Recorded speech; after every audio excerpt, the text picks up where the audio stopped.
The lights go out without warning. Entire neighborhoods plunge into darkness. Hospitals switch to backup power. Businesses freeze mid-operation. And across the border, a government declares, enough is enough. But here's the part that makes this story explosive. This isn't a natural disaster. It's not a technical failure. It's a deliberate political move, one African country pulling the plug on another. When Duma Boko reportedly ordered electricity cuts to parts of South Africa and shut down borders overnight, it sent shockwaves across the region. Because if true, this is not just diplomacy breaking down. This is pressure politics at a level Southern Africa has rarely seen. And the question everyone is asking is simple. How did things escalate this far? Before we go deeper, take a moment to like and subscribe. Stories like this unfold fast, and staying informed has never been more important. Now, to understand why this situation matters right now, you need to see what's at stake. This isn't just about two neighboring countries arguing. This is about energy, migration, economic stability, and a growing wave of tension linked to xenophobia. And if this situation spirals, it won't stop at one border. So, let's break it down from the beginning. Botswana and South Africa share more than just a border. Their histories are deeply connected. During the era of apartheid, Botswana played a quiet but important role. It supported liberation movements and provided refuge to those fleeing oppression. For decades, relations between the two countries have been largely cooperative. South Africa, being the economic powerhouse of the region, has been a destination for workers from across southern Africa, including Botswana citizens. But beneath that cooperation, tensions have been slowly building. In recent years, South Africa has faced recurring outbreaks of xenophobic violence. Foreign nationals, especially from other African countries, have been targeted, blamed for crime, unemployment, and economic hardship. This is where the story begins to take a darker turn. Reports and accusations began surfacing that Botswana nationals were being harassed, attacked, and humiliated in parts of South Africa. At first, these were isolated claims. Then they became louder, more frequent, harder to ignore. And then came the response. According to the claims circulating, President Duma Boko declared a state of emergency. But here's where things get disturbing. Instead of the usual diplomatic channels, negotiations, formal protests, or regional mediation, the response was immediate and aggressive. Electricity cuts, border closures, a demand for citizens to return home. If accurate, this would mark a dramatic escalation. Now, let's walk through the timeline of how this unfolded. It begins with growing social unrest in parts of South Africa.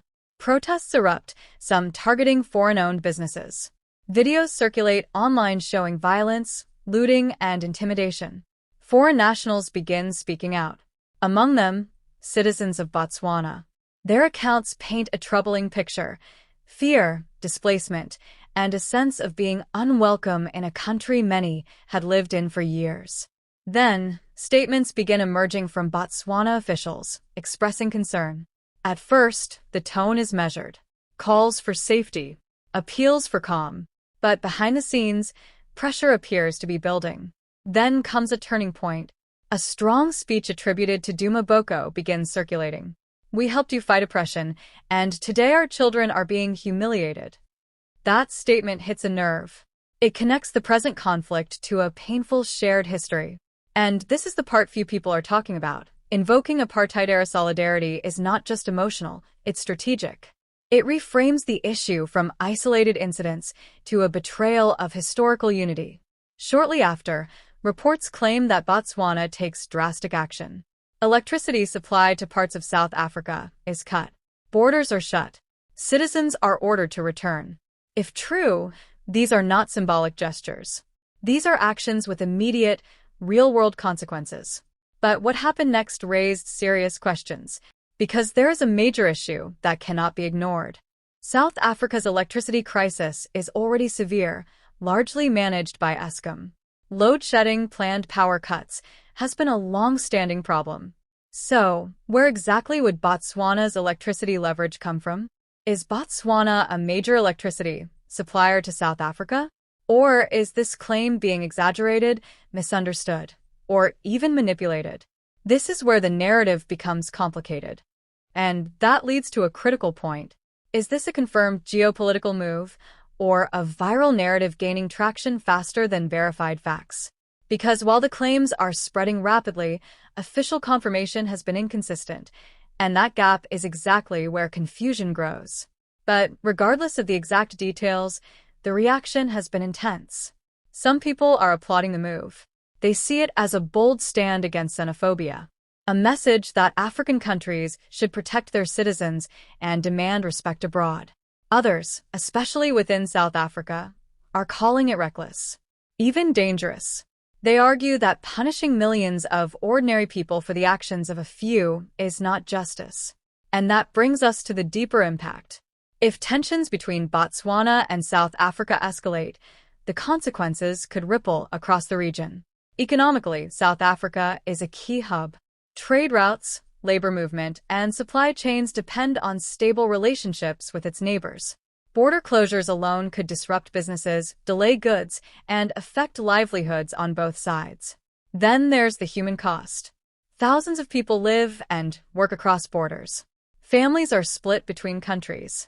Sudden closures don't just affect politics, they affect real lives. And this is where things get even more complicated, because xenophobia itself is not a simple issue. It is tied to unemployment, inequality, and frustration within South Africa. Many citizens feel left behind economically, and in that frustration, foreign nationals become easy targets. But responding with cross-border retaliation risks turning a social crisis into a diplomatic one. And history has shown how quickly that can spiral. Now let's look at how the public and media have reacted. Social media has exploded with debate. Some users are praising Botswana's leadership, calling it decisive and courageous. Others are warning that this kind of escalation could trigger retaliation or long-term damage to regional unity. South African voices are divided. Some acknowledge the problem of xenophobia and call for urgent reform. Others reject the narrative entirely, arguing that the situation is being exaggerated or politicized. Meanwhile, officials and analysts are urging caution, because in situations like this, misinformation can spread just as fast as real events, sometimes faster. And that brings us to one of the biggest unanswered questions in this story. How much of this is confirmed policy, and how much is narrative? Because if even part of it is inaccurate, the consequences of believing it could still be real. Diplomatic tensions don't require facts to escalate. They only require perception. So, what happens next? If Botswana has indeed taken these actions, we could see formal responses from South Africa, possibly through regional bodies like the Southern African Development Community. There may be calls for mediation. There could be investigations into xenophobic incidents. Or, in a worst-case scenario, a further breakdown in relations. But if the claims are exaggerated or unverified, the next step becomes just as important: clarification. Because restoring trust, once shaken, is not easy. And here's the final thought to sit with.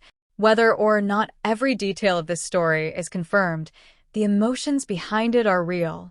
Fear, anger, frustration. And those emotions are powerful enough to shape political reality. So the real question is not just what happened, it's what people believe happened and what they do next because of it.